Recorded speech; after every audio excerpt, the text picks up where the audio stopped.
Everyone, this is Shashwat here. Hope you all are doing great and preparing well for your Nata 2022 examination. So as promised, we are here back again with our new lecture which will be the continuation of the previous class. We will start from new file today, which again relates something to the light and shadow effect that we see in architectural compositions.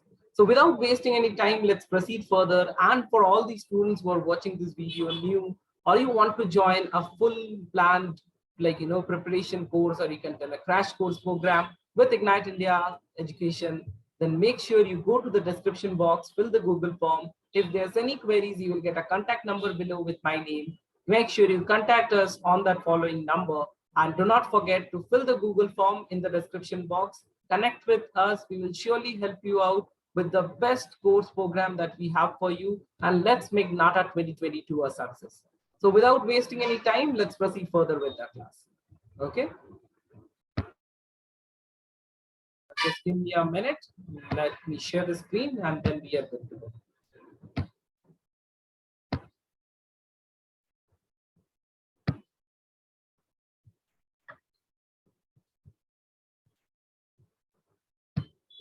Okay. Am I audible to all of you guys? Yes, sir. Okay. So let us proceed further from where we left yesterday. Okay, now tell me just, is the screen visible? Yes.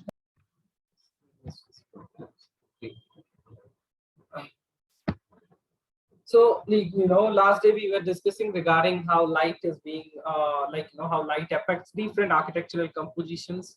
We have studied regarding the different kinds of lights available, the lumen stuff and everything. Now we stopped over here and we are supposed to start from here. That is the new frontier and the zoological lighting. So, how the light affects according to, you can tell the month or the time basis in a year, and also in a area where there are a number of trees in the forest area, how this lighting is being worked out. We will see everything, okay, and we will go through those stuff. So, the zoological lighting. So this is something taken from Zoological Lighting Institute, research organization and stuff. So we will move further and let's check out. So we have something known as the Pantone. The Pantone color matching system is largely a standardized color reproduction system. By standardizing the colors, different manufacturers in different locations can all refer to this Pantone system to make sure colors match without the direct contact with one another. So this Pantone, I guess most of you have seen, if you have gone to a local, or any of these dealers who sell you colors and stuff, or you got your house newly painted or your apartment newly painted, they show you a kind of magazine where you have different shades of different colors, and with the combination of one color to the other, what will come out. They have the examples of that one as well. So this thing remains the same for every brand, or sometimes it remains the same. There is something very universal. Now, yeah, definitely they are on basis of brands, they have some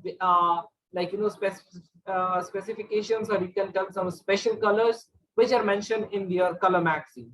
Now this magazine which you have is same for any dealers throughout India, or the wherever this brand is. So there will be no issues in understanding for the people who are painting and the people who are dealing with colors. They can easily get that sorted. So this is something, a logo designed by the government of Singapore to celebrate the 50th anniversary of the nation's independence. The usage instructions for the logo describe it as being in the Pantone red, 032 and white.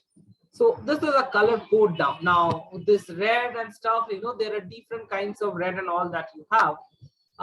Different shades. Normally what we call, okay, this is something light, this is something dark, but they have a numbering. While you go for larger scale projects and all, to make it perfect, they have numbering, so that you are you are sure that exactly that same color tone is being utilized. So this is something made by the government of Singapore, a logo designed to celebrate their 50 years of independence. And that this red color which you can see in the background, it's 032 red, and along with that white has been used. Okay, now we have a different examples of this Pantone, which color is it, and with some sort of the markings, and also this has been Pantone, something has been used over here from 18 to 2120. So everything is having a different marking. Okay, and you will get exactly the same color tone for lots of other things, not only for your construction. At some point, this color scheme can also be used, like over here, as you see, to design a template. The same color scheme can be used over. Okay, now what we have over here, see, this is Pantone DS751C. This color is used to get this, like, logo of Coca-Cola design. So you get to know, like, sometimes they do not ask such serious questions, but, we can have a check to understand, like, what kind of questions might come or what sort of stuffs are being utilized. At some point, you need to know this. So once we see this Coca-Cola logo and this main logo background, like, while you see this kind of square stuff, that means background is null and void. Wherever you place this logo, background will be that, background will be something that you already have over there. Okay, itself, it is not having any background as of now. So this color over this letters which I use, that is having this color code. Okay, now there is some other example as well of that same kind of color being utilized. You have similar examples, but you see on roadside or something like that. Okay, now see, this is something being used, that same color code being used in a supermarket.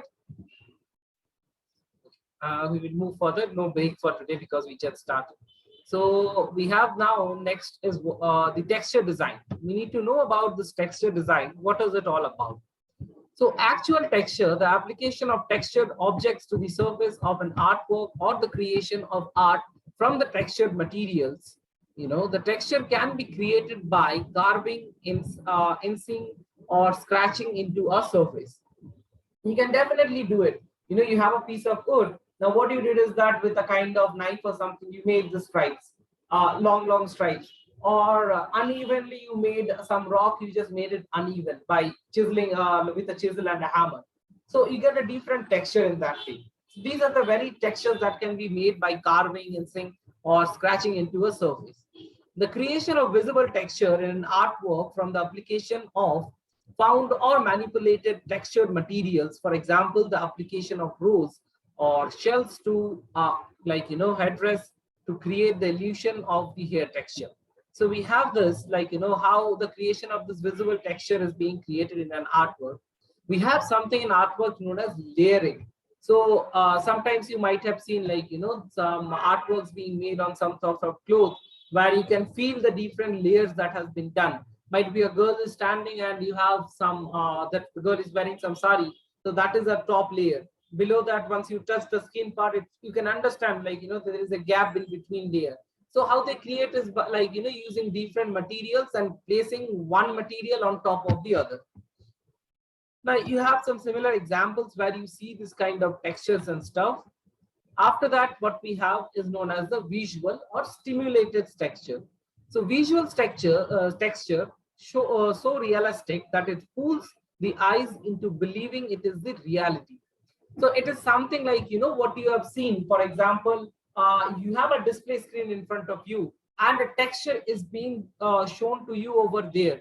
And it is having a huge definition. It's a high definition picture, a 4K one with a proper ambience of lighting. The lighting is being properly arranged in accordance with the surrounding. And suddenly you felt that, okay, this is something being done on the wall itself. But afterwards you realize that, okay, no, it's it's a visual texture, it's a display unit. So this sort of things can also happen. The visual sensation of texture or a non-textured surface, stimulated textures are created by the manipulation of lights and shadows, line, rhythm, and other visual elements.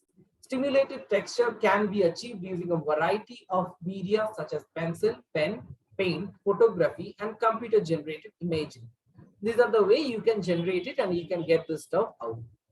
Okay, now some examples of this visual textures. What you see, these two things are kind of done by child, but these two ones, you have a kind of hairy or a furry surface.